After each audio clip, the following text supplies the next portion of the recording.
প্রিয় দর্শক সবাইকে স্বাগত জানাচ্ছি এনটিভি নিয়মিত স্বাস্থ্য বিষয়ক আয়োজন স্বাস্থ্য প্রতিদিন অনুষ্ঠানে। আপনাদের সাথে আছি আমি ডাক্তার সামিউল আওয়াল স্বাক্ষর।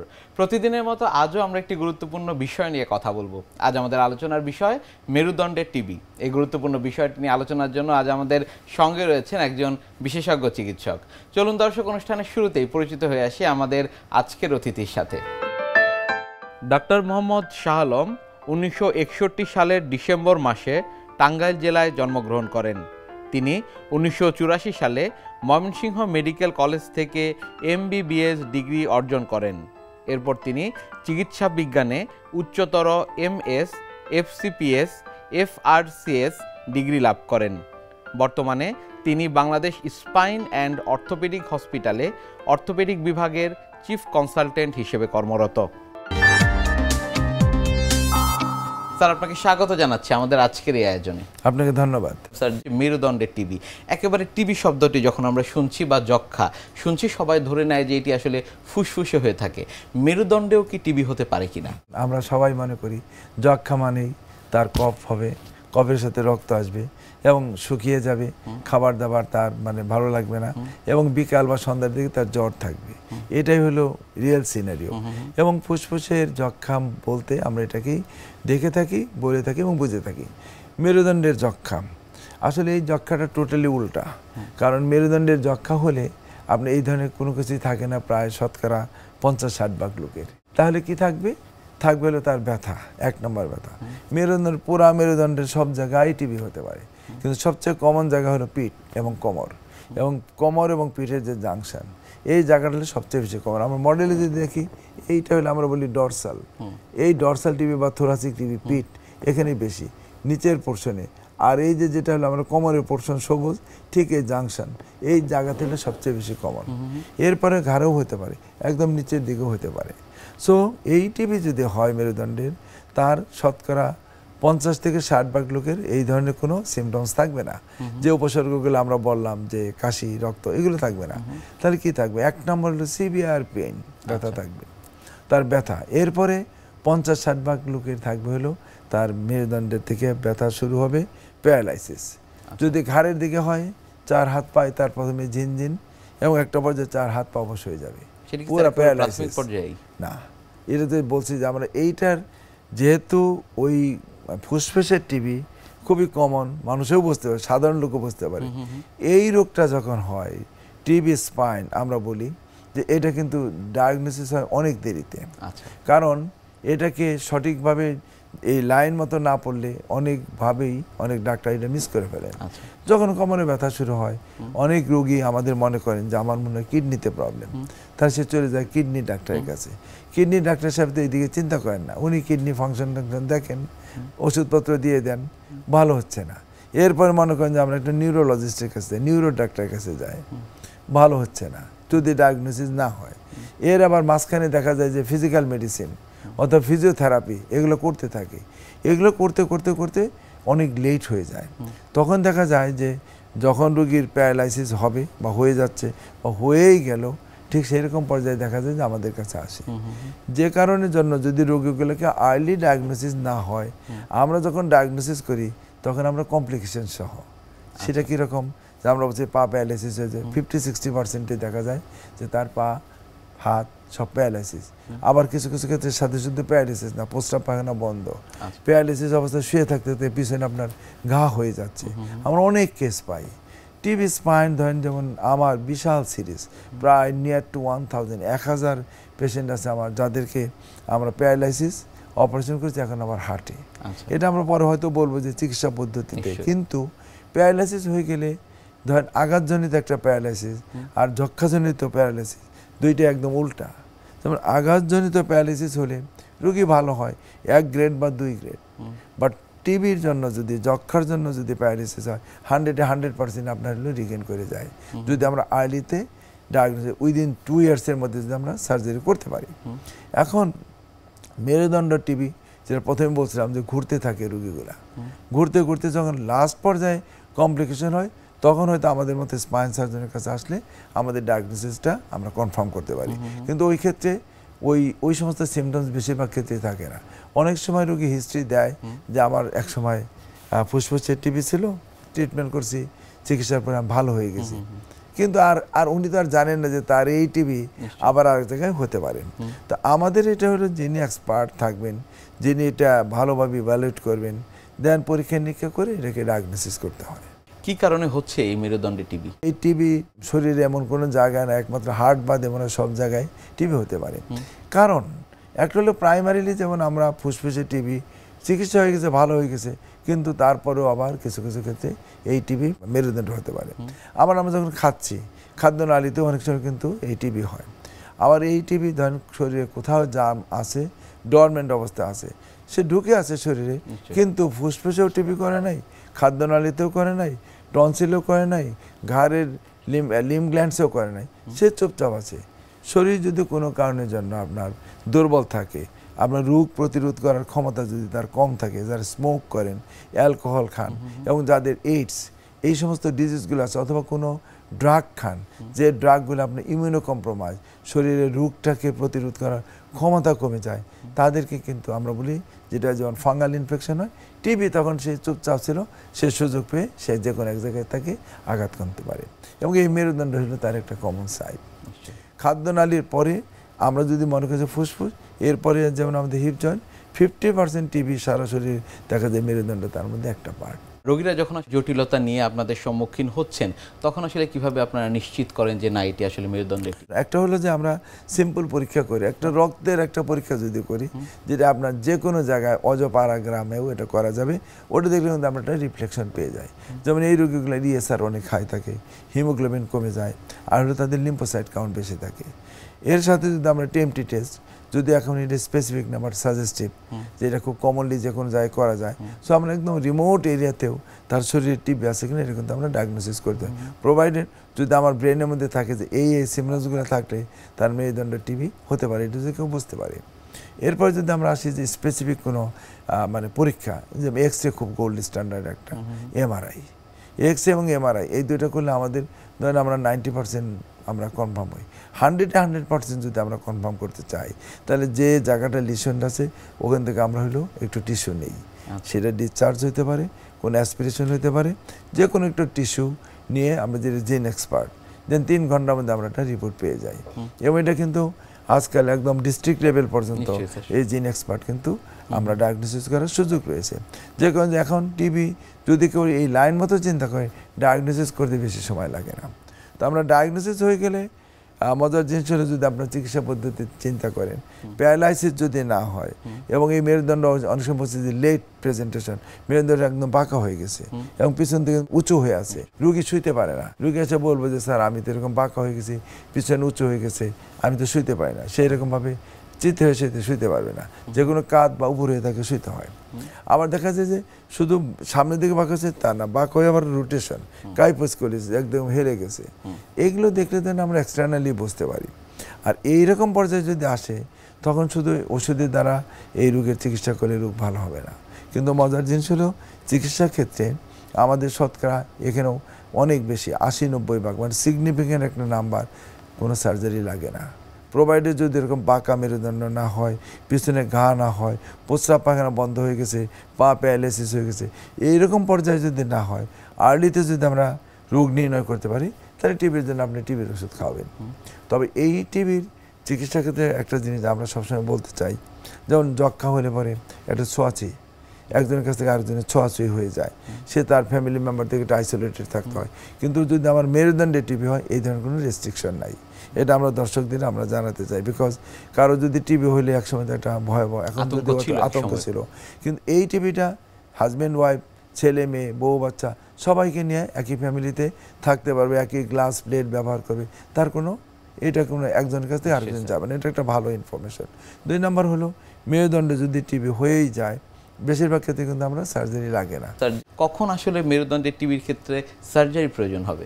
চিকিৎসার ক্ষেত্রে আগের মেডিকেল ট্রিটমেন্ট যেটা আমরা বলি, এটা এমনভাবে আমরা চিকিৎসা করতে পারি, রোগীকে শুয়ে থাকার দরকার নাই।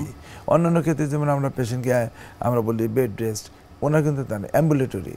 যে রোগের যদি তার প্যারালাইসিস না থাকে, বাঁকা না থাকে, তার পিছনে ঘা না থাকে, তাহলে আমরা একটা সাপোর্ট দিই। ঘাড়ে যেমন আমরা সার্ভাইকাল কলার, পিঠে যেমন আমরা হইলেও একটু সাপোর্ট দিই, টেইলর ব্রেস, কোমরের দিকে লাম্বোসার্কাল করছে, এই ধরনের সাপোর্ট, সাথে টিবির ওষুধ। ফুসফুসের যে টিবির যে রোগ যেটা হবে ড্রাগ, তার চেয়ে এই ড্রাগটা একটু বেশি। আমরা যেমন 4 ড্রাগ রেজিম বলি, 4টা ড্রাগ খেতে হয়।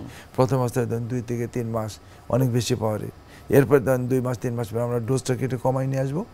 আগে যেমন মেরুদণ্ডে টিবির ওষুধ খেতে প্রায় 2 বছর, এরপরে ধরেন এটা কমে আসছে হলো 1.5 বছর। এখন সারা ওয়ার্ল্ডে 12 মাসের একটা রেজিম আমরা সব এটা গোল্ড স্ট্যান্ডার্ড মনে করে আমরা ফলো করি। 12 মাস আপনাকে ওষুধ খেতে হবে।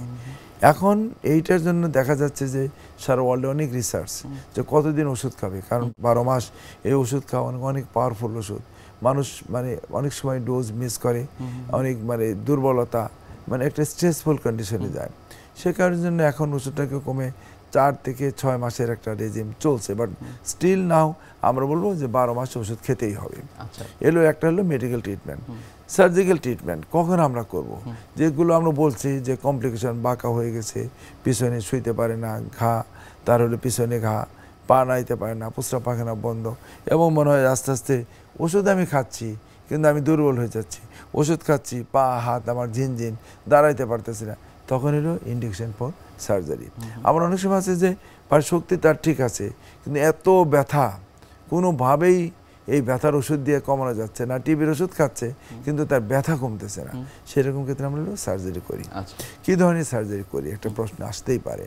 1 নম্বর হলো যদি প্রাথমিক পর্যায়ে থাকে, আমরা দেখি যে স্নায়ুতন্ত্র ব্যথার কারণ, যে স্পাইনাল কর্ড বা রুট, এখানে চাপ আছে, কতটুকু চাপ। অনেক সময় আমরা সিম্পল শুধু চাপগুলাকে আমরা ফ্রি করে দিই, যেখানে ভিতরে পাস থাকে, অ্যাবনর্মাল টিস্যু থাকে, ডেড ডিপার্টমেন্ট, এগুলোকে আমরা সরিয়ে দিলে যদি আমরা নার্ভ টিস্যুগুলোকে, নিউরনগুলোকে, স্পাইনাল কর্ড, এগুলোকে আমরা ফ্রি করতে পারি, রোগীর ব্যথাটা কমে যায়। দেন আমরা অ্যান্টিটিবি তো খেতেই হবে, টিবির ওষুধ। আমরা এক্সটার্নালি কিছু সাপোর্ট দিলেই আপনার রোগী ভালো থাকে। কিন্তু কিছু কিছু ক্ষেত্রে দেখা যায় যে আমরা শুধু বাইরে যে সাপোর্ট দিলেই হবে না।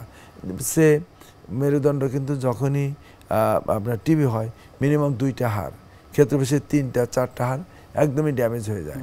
যদি একদম ড্যামেজ হয়ে বাঁকা হয়ে গেল তো ওই হাড়গুলোকে আবার তৈরি করতে হয়। তখন এগুলো কীভাবে করি আমরা, যে এক ধরনের ডিভাইস আছে, কেজেস আমরা বলি, সাপোর্ট দেই, ভিতরে রড স্ক্রু এগুলো লাগে, মেরুদণ্ড এই যে বাঁকা তেরা মেরুদণ্ডকে মেনটেন করার জন্য ভিতরে আমরা কিছু জিনিসপত্র লাগাই, এবং এগুলো কিন্তু পার্মানেন্ট এবং একটু কস্টলি। ওগুলো দিয়ে আমরা মেরুদণ্ড আগে যেরকম ছিল ঠিক সেরকমভাবে এই কশেরুকার রিপ্লেসমেন্টের মতো আমরা করে সাপোর্ট দিই। এগুলো দিলে পরে দেখা যাবে যে তার মেরুদণ্ড সুন্দর থাকলো, তারপরে নার্ভ টিস্যুতে কোনো প্রেশার নাই। এটাকে মেনটেন করার পরে সুন্দরভাবে যদি থাকে, তার আস্তে আস্তে এই যে তার প্যারালাইসিস এটা কিন্তু রিগেইন হইতে থাকে। এবং যে পেশেন্ট অবস্থায় নিয়ে আসছে, স্ট্রেচারে করে নিয়ে আসছে, আমাদের বলছে যে আমাদের অনেক পেশেন্ট আছে যে পেশেন্ট এখন হাঁটে দৌড়ায়।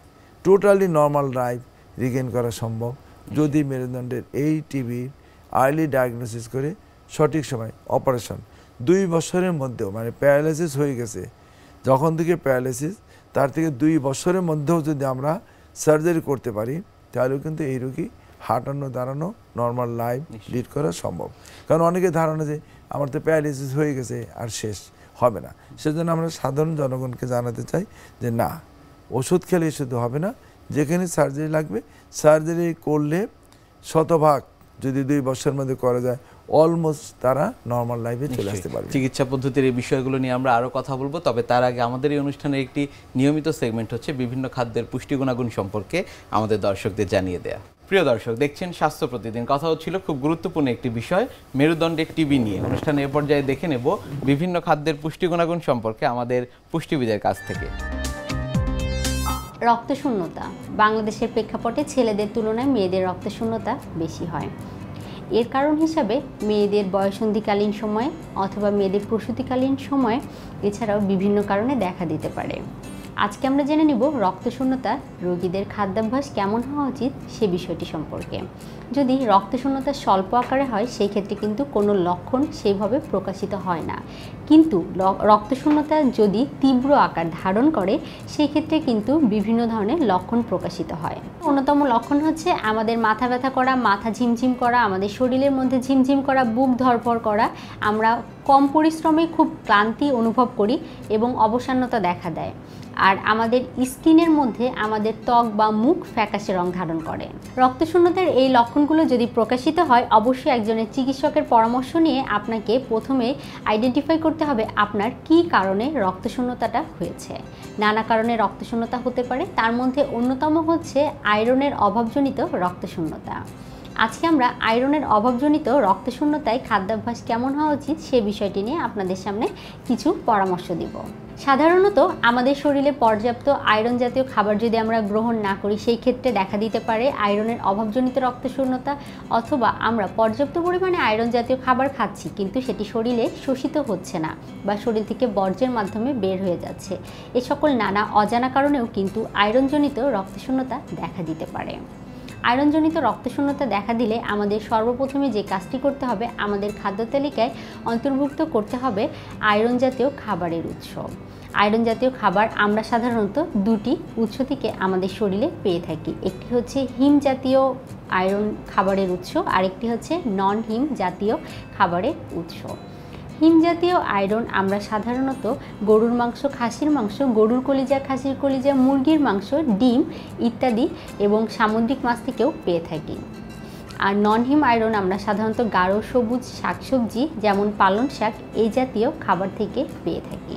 আমরা যদি আমাদের খাদ্য তালিকায় নন হিম জাতীয় খাবার অন্তর্ভুক্ত করি, সেই ক্ষেত্রে কিন্তু অবশ্যই সাথে এক টুকরো লেবু বা ভিটামিন সি এর যে কোনো উৎস রাখতে হবে, কারণ নন হিম জাতীয় আয়রন শরীরে খুব ভালোভাবে শোষিত এবং কাজ করার জন্য আমাদের ভিটামিন সি প্রয়োজন হয়।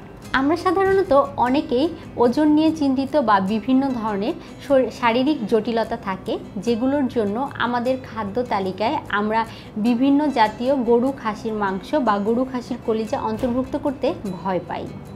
আমরা ভাবি এই জাতীয় খাবার যদি আমাদের খাদ্য তালিকা অন্তর্ভুক্ত করি, সেক্ষেত্রে আমাদের শারীরিক জটিলতা বেড়ে যেতে পারে। কোনো শারীরিক জটিলতা না থাকে সেই ক্ষেত্রে তারা যদি রক্তশূন্যতায় ভোগেন, তাদের কিন্তু খাদ্য তালিকায় অবশ্যই তারা গরু বা খাসির মাংস বা কলিজা প্রত্যেক দিন 10 থেকে 15 দিন একটানা যদি তারা 85 গ্রামের মতো রাখেন, সেই ক্ষেত্রে তাদের আয়রন জাতীয় যেই রক্তশূন্যতা তৈরি হয়েছে সেটি কিন্তু প্রশমনে সাহায্য করবে।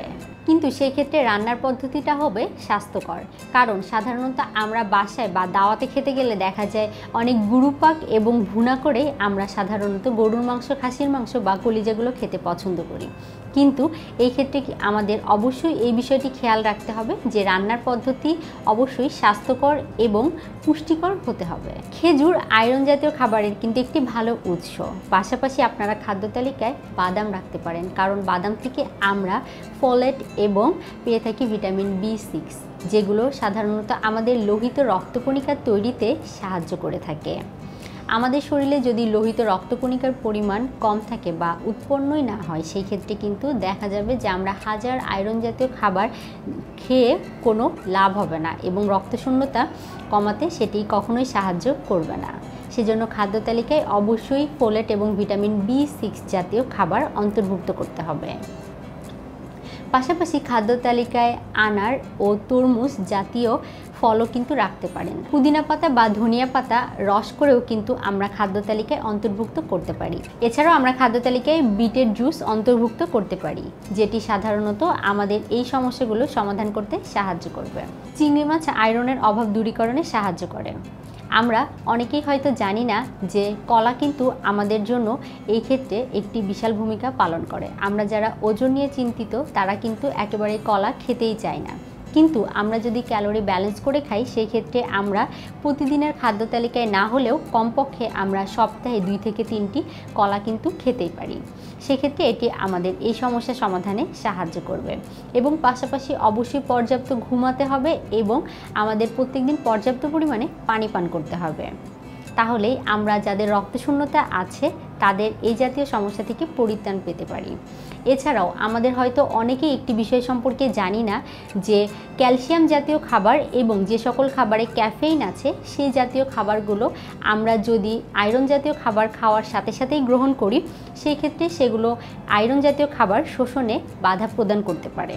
সেক্ষেত্রে আমরা অবশ্যই আয়রন জাতীয় খাবার খাওয়ার কিছু সময় পরে আমরা এই ক্যাফেইন বা আমাদের ক্যালসিয়াম জাতীয় খাবার গ্রহণ করব। একেবারেই আয়রন জাতীয় খাবার খাওয়ার পরবর্তীতে আমরা এই জাতীয় খাবার গ্রহণ করা থেকে বিরত থাকব। স্যার, আমরা কথা বলছিলাম মেরুদণ্ডের টিবি নিয়ে। সেক্ষেত্রে মেরুদণ্ডের যে টিবিটি হচ্ছে সেটি কি আসলে ছড়িয়ে পড়তে পারে কিনা? মেরুদণ্ডের টিবি বা জয়েন্টেও যদি টিবি হয়, সাধারণত ফুসফুসের টিবি যেমন একজনের কাছ থেকে আরেকজন মানে ছোঁয়াছুঁয়ি হয়ে যাবে। যেমন কেউ যদি তার হাজবেন্ড হোক, ওয়াইফ হোক, তাদের কাছ থেকে যেতে পারে। একসাথে দেখলে বাচ্চা, বাবা মা, মানে এই ফ্যামিলিতে যারা থাকবে যেতে পারে। কিন্তু মজার জিনিস হলো মেরুদণ্ড বা জয়েন্টে বা হাড়ে যদি টিবি হয়, এটা ওরকম ছোঁয়াছুঁয়ি না। সেই ক্ষেত্রে তারা একসাথে মানে তার ঘর সংসার করা, একই ফ্যামিলিতে সবাই মিলে থাকা, কোনো সমস্যা নাই। এটা একজনের কাছ থেকে আরেকজনে যাবে না। অনেক ধন্যবাদ স্যার আপনাকে আমাদের আজকের এই অনুষ্ঠানে আসবার জন্য। আপনাকে ধন্যবাদ, এনটিভিকে ধন্যবাদ, এবং যে সকল দর্শক আজকে আমাদের এই অনুষ্ঠান দেখছেন সবাইকে আমার পক্ষ থেকে ধন্যবাদ। প্রিয় দর্শক, এতক্ষণ দেখছিলেন স্বাস্থ্য প্রতিদিন। কথা হচ্ছিল খুব গুরুত্বপূর্ণ একটি বিষয়, মেরুদণ্ডের টিবি নিয়ে। আশা করি আমাদের এই গুরুত্বপূর্ণ তথ্যগুলো আপনাদের অনেক বেশি উপকারে আসবে। অনুষ্ঠানের পর্যায়ে দেখে নেব কি থাকছে আগামী পর্বে স্বাস্থ্য প্রতিদিন অনুষ্ঠানে। শোল্ডার জয়েন্ট হচ্ছে আমাদের এই জয়েন্টটি যখন ফ্রিজ হয়ে যায় বা যখন এই জয়েন্টের মুভমেন্ট আমাদের জন্য খুব পেইনফুল হয় বা আমরা মুভ করতে গেলে খুব পেইন ফিল করি, দেন এটাকে ফ্রোজেন শোল্ডার বলে। বিশ্বের যে কোনো প্রান্ত থেকে যে কোনো সময় আপনাদের পছন্দের অনুষ্ঠান স্বাস্থ্য প্রতিদিন দেখতে ভিজিট করুন আমাদের পূর্ণাঙ্গ ওয়েব পোর্টাল www.ntvbt.com-এ। এছাড়া এনটিভি সব জনপ্রিয় অনুষ্ঠান ও খবরের আপডেট পেতে ভিজিট করুন আমাদের ইউটিউব চ্যানেল ও ভেরিফাইড ফেসবুক পেজে। আজ এখানেই শেষ করছি, আগামীতে আবারও দেখা হবে। সে পর্যন্ত আপনারা সবাই ভালো থাকুন, সুস্থ থাকুন, এনটিভির সাথেই থাকুন। আল্লাহ হাফেজ।